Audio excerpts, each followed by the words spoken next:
And I am going to share my screen. And there we go. So today we're going to talk about inventory use cases. So for those of you who've been on some of my other sessions throughout the week, we've talked already around procurement use cases. We've talked about sales order use cases. Today we're going to talk about inventory use cases. Thank you, Rodrigo, for confirming.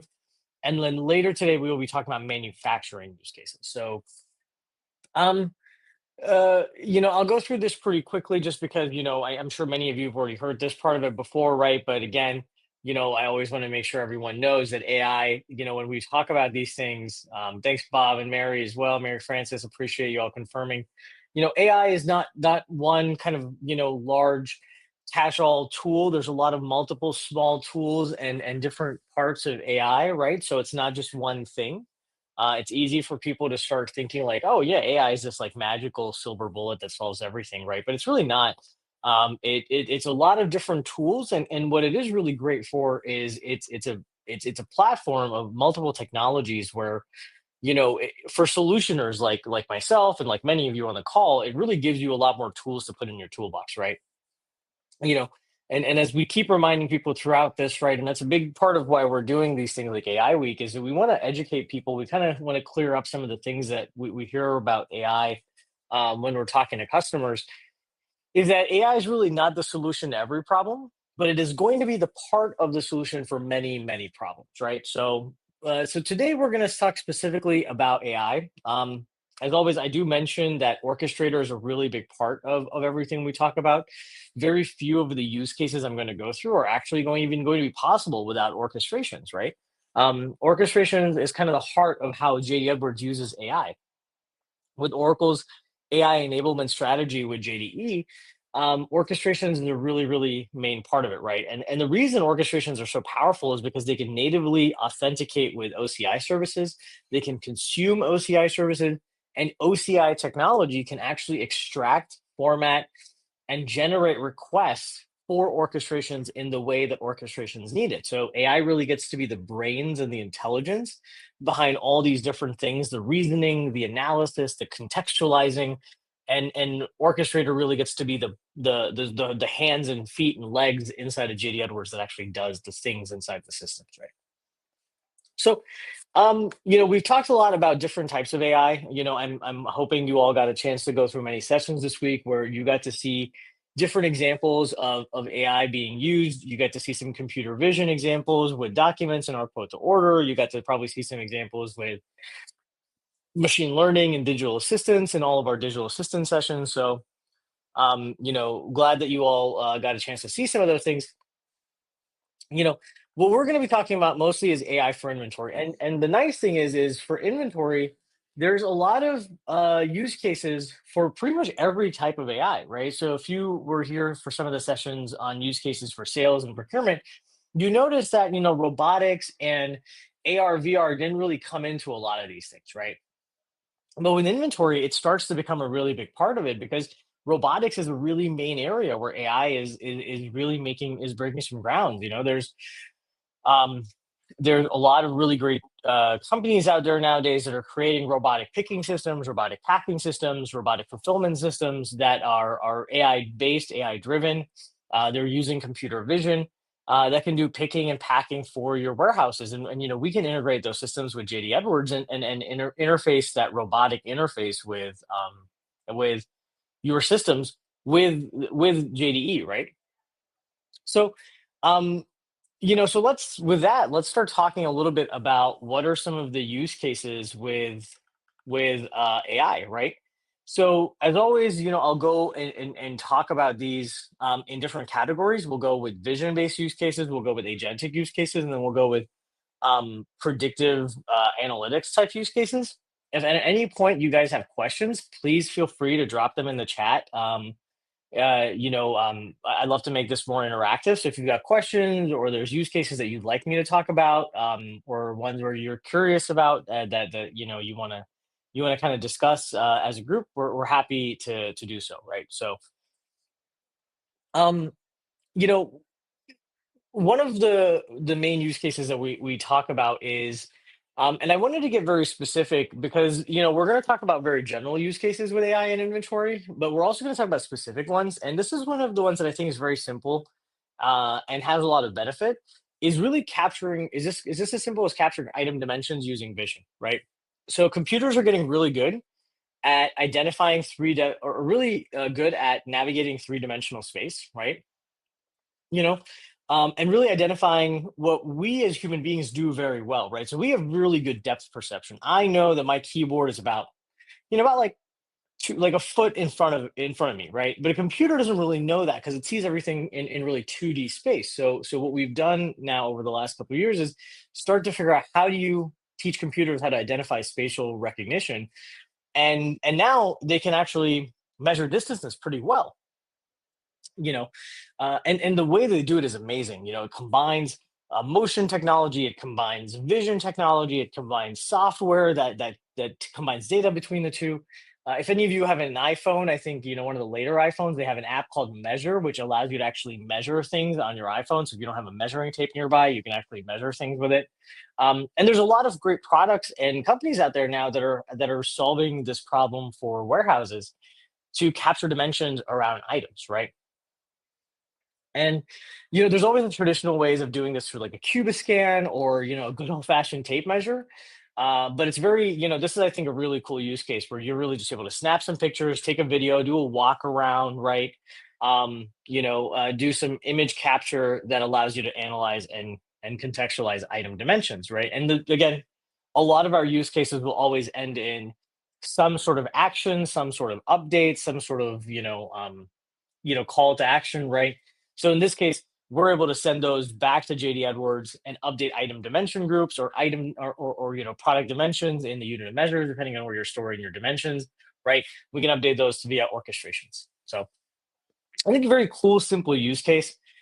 This solves a problem for a lot of people. Like QT scans are expensive, right? But if you have technology that does this now through a camera on a phone devices, or even mobile devices in a warehouse are not as expensive as a Cubiscan, right? You're not talking about the five-figure investment that is a Cubiscan. You're really talking about a couple $100 to buy a ruggedized device that can fit into a warehouse. So, another use case that we're going to talk about, and this is actually very cool, it is not as prevalent, but I'm hoping it is actually going to become more and more prevalent, which is outbound QA checks for inventory and fulfillment, right? So, if you think about this, many of our customers, many people we talk to have requirements on outbound fulfillment. So, this is stuff you're sending to your customers where you have to put in like package inserts, or you have to put in like regulatory information, or you have to put in marketing material or anything like that, right? um you know or you're just trying to make sure that your order gets packed correctly and you want to have some evidence around it, right? So there's really great softwares out nowadays, and the ability to do that with the capabilities where you can use AR/VR technology and the computer vision technology to really track to make sure, hey, is somebody at a packing station packing my order correctly? Did they do all the steps they were supposed to do, right? Did they put the package insert in? Did they put the mailer in? Did they put the return envelopes in? Did they put in this documentation, right? You can identify non-compliance transactions, flag them, right? Or flag operators for training so you can kind of address those issues. So I think this is another really interesting use case because it helps to just make sure that anything leaving your building is leaving with great quality in mind. Right. So going on the basis of quality, I talked about this one a little bit in the procurement session. This is on the flip side. This is when products are coming in.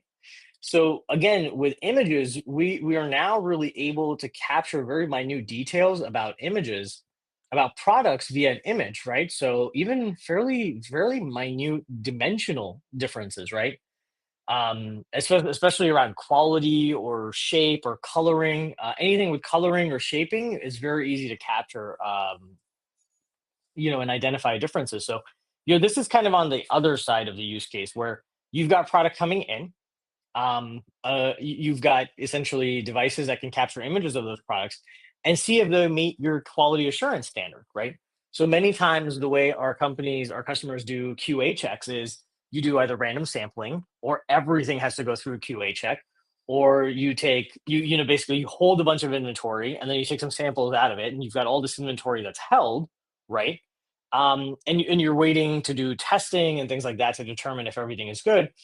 But again, you can always do that QA check kind of upstream right at the point of receipt, as long as you can define visually what it is that you're trying to do from a QA standpoint, right? So this is, I think, another really cool use case where, especially if you are using the quality module inside of JD Edwards, or even if you're not using the quality module, right? You don't have quality tests defined inside of JDE, but maybe you do quality tests inside of like a LIMS system, or you do quality tests inside of like a document control system or something like that, right? You can still capture these images. You can capture these things, do anomaly detection on those items that you may get, and then send that data somewhere, right? Whether it's JD Edwards, whether this is to a human being. Again, the outcome of this is going to be different for every company. It's really the idea of what the analysis is, an idea of what the insight is that we're trying to gain, right? Which is, can I use an AI based vision tool to identify quality defects, right? This is another very simple use case. This is one that actually has been around for a long time, which is documenting and capturing delivery documentation. So, are you capturing proof of deliveries or bill of ladings? Capturing those via an AI tool, extracting information from that AI tool, and then updating information inside of JD Edwards, right? So, whether you do that with outbound deliveries or inbound deliveries or both, you're able to capture that information, scrape the information off of the document, and then enter that into JDE.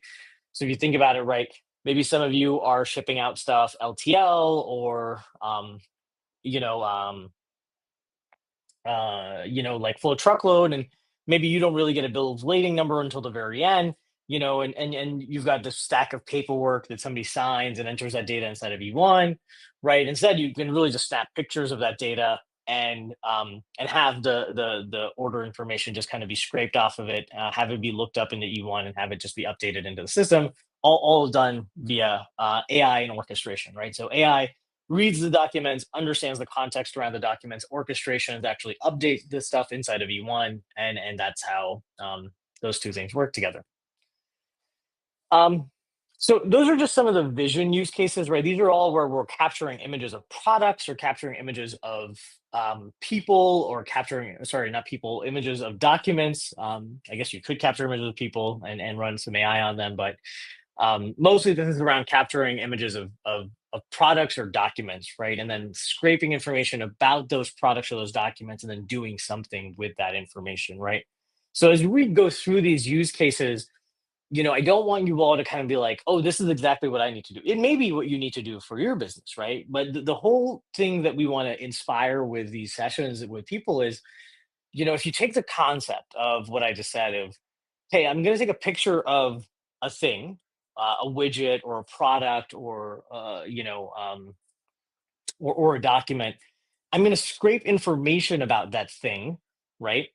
I'm going to analyze that information about that thing via a computer program, an AI program, and then I'm going to do something based on the outcome of that analysis. That's really what we're doing. So if you think about that from a concept perspective, I would be willing to bet that there's applications of that in many, many people's businesses, right? Where we want to take pictures of something, we want to analyze that, and then we want to send that off to do some action based on it.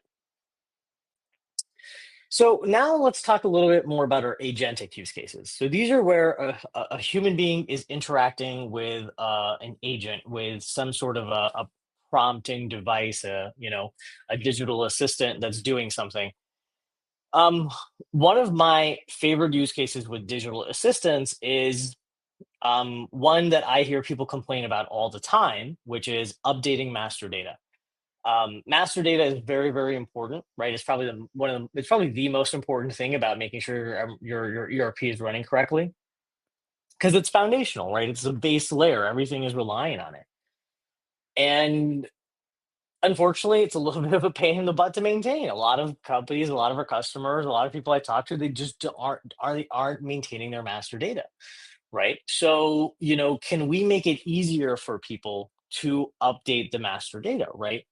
Um, and it's not that people don't want to, it's that they find it cumbersome to, right? So that's why, this is, I think, a really great use case, because you're taking the part of master data that's cumbersome out, and you're leaving the part that is important, which is what is the update, in the hands of the human being. The human being now just has to know what the important thing is and let the robot, the agent, kind of take care of everything else, right? Um, we also have in another agentic use case, which is external facing, right? So can I take my customer service agent that we talked about yesterday in the sales session, and can we give them the ability to check inventory? Can we give them the ability to check availability and fulfillment dates? Provide that information to a customer, and give a customer a better avenue for ordering something based on that, right? So we are able to do that. Our agents are able to check inventory. It all goes through an orchestration, and again, a human being can tell the agent, like, hey, when is this product going to be available? Can it be shipped to me and delivered to me by Thursday? Oh, it can. Go ahead and place the order, right? And now you've kind of displaced, an interaction between a customer and a CSR, that where the CSR can follow up with that customer instead, and can have more strategic conversations with that customer instead, right? So um, now we're going to talk a little bit more about our predictive understanding use cases. Um, so these are very, and I'm going to preface this by saying I am more of a I love warehousing, right? It's one of those things where, if you know me, you know that I feel really comfortable walking around a warehouse. It's one of my favorite things to do. I love warehousing. So a lot of these are going to be around warehousing. We will have a lot more around planning, more in the manufacturing session. I kind of went back and forth on where it fit. But I thought the warehousing ones were so important that I wanted to highlight them here in inventory. Because if you think about it, the traditional JD functional route kind of breaks down, where a distribution consultant is focused more on you know these things, and typically the manufacturing consultants end up being more on MRP and planning and things like that. But you have distribution consultants like myself who can do all of them, or who can do both, right? So I chose to kind of move that one into manufacturing. So we'll talk about planning and bombs and routings and MRP in the later session today. Here we're going to talk a lot about warehousing. Now, there is one planning item I did leave in here, which is around reorder points, right? Because I think reorder points is one of those things that customers don't update as often as they should. There are some buyers and planners that update them pretty often, but it just takes some analysis to do, right? It's not hefty analysis, it's not analysis that's difficult, but it is analysis. It takes time to go through and look at past data and say, hey, are we at risk here of missing something if we don't update this reorder point? Should it really be that low? Should it really be that high? Right? Are we carrying excess inventory because we're reorder pointing? Can we move this product into more of a just-in-time inventory, or do we need to build some resiliency in this product? Right? Um, all those are very strategic conversations, and all those require a lot of analysis, right? So essentially, what we can do is we can build anomaly detection algorithms now that can go through your past order data, your past fulfillment data, your past consumption data, basically supply and demand. Go through and identify, hey, do my reorder points kind of align to what my actual consumption is, or do some of these need to be addressed? Some of them need to be changed because I'm at risk of missing something. So you can create that as kind of like a recommendation engine, and a lot of these, that's what they will be. And then you really just have like a planner or a buyer review those recommendations and accept them or not accept them, because ultimately we want the human beings to make the decisions. So, and lastly, of course, you can always use orchestrations to update anything inside of JD Edwards if the buyer or planner does accept the reorder point changes, right? So now we're going to talk a lot more about warehousing. So I think one of my favorite use cases with AI here um, is using pattern recognition and anomaly detection to identify past inventory data and analyze that. and use that to build a space optimization algorithm, right? That optimizes your space for whatever you're trying to optimize your space for, right? So some companies have a they don't have enough space, right? So you want to use that data to make sure that your space is used optimally, right? Do you have some items sitting in on floor stock that could go on a pallet, but maybe you've got like, smaller items in the pallet and you're leaving cube space open when really you should have larger items in those store, in some of those larger storage racks that should be taking up that cube space, right? So there's all these algorithms that can run to do space optimization for whatever you're really trying to optimize for, right? Am I optimized for, utilization of volume? Am I optimizing for travel time? What am I optimizing for, right? So you have the ability to really like, take all this data, and it's really just inventory storage data, right? And inventory movement data, and then run an optimization algorithm on it that says, hey, if I'm optimizing for X or Y or X and Y, yeah, how do I get items to the right places? And again, the beautiful thing is, as always, you have orchestrations that can then take those recommendations that you're getting from those engines and then updating locations and things like that inside of JD Edwards, right? Um, for those of you who have heard me talk about warehouses before, you'll hear me often say a good optimal running warehouse should always be in motion. It should never be stopping. So, and one of the best things about keeping a warehouse running smoothly is reducing travel time, right? So, can I again take past order data, past inventory movement data, and can I run that through an optimization algorithm to optimize for reducing travel time, right? So, this is an example of, do I have an item stored at this end of my warehouse and another item stored at this end of my warehouse? And can I essentially, in a very simplistic example, find out that, hey, these two items are ordered 65% of the times together. And because they're stored at these ends of the warehouse, I'm having to create a lot of travel time, right? Can I move things around to reduce my travel time? Can I move my fast movers together? Can I move my frequently ordered items together? Can I, um, you know can I, if I have some customers that are ordering for certain points of the week, can I keep stock for those customers because there's large volume in these areas that will help me optimize my fulfillment, right? So again, this is all about optimizing how does your warehouse really use the movement of people, right, based on the storage of inventory and goods, right? So we call this profiling and slotting. These algorithms have been around for quite a while, but now we want to educate everybody about these and use them in JD Edwards. And AJ is in the chat talking about how AI and Orchestrator are playing Tetris and Pac-Man. It essentially is what it is. You're walking through the warehouse, and AI and Orchestrator is gonna help you make sure you're avoiding all the ghosts in your warehouse, right? And lastly, this was, I think, a really cool use case, that I think there's some companies who are out there doing it, but you're also able to do this on your own, right? If you don't want to do something off the shelf with this, where you can take shipment and containerization data. So if you use containerization, or you do packaging information, or you do cartonization inside of JD Edwards, which if you don't, it's actually a very, very powerful module. You can essentially use packing optimization to optimize how much product you're putting in a box, right? And if you think about certain companies, and depending on your product mix and how much you're shipping out, packaging does tend to be a pretty sizable cost, right? And more than packaging, fulfillment ends up being a sizable cost. So, can I optimize things to ship in? Can I optimize how I'm packing things inside of boxes? Can I optimize how I'm packing pallets themselves, how I'm building pallets, right? These were things that Manhattan was doing years and years ago. But do I, now with AI and algorithms and stuff, the tools that we have available in OCI, building these kinds of algorithms for your use cases is very doable, right? So these are, again, do I have, if you have those rules, you can update those rules inside of JD Edwards. And if you don't, if you're not using cartonization inside of E1, can I still use those rules and update information inside of another system, or just update, or just have the insights myself, right?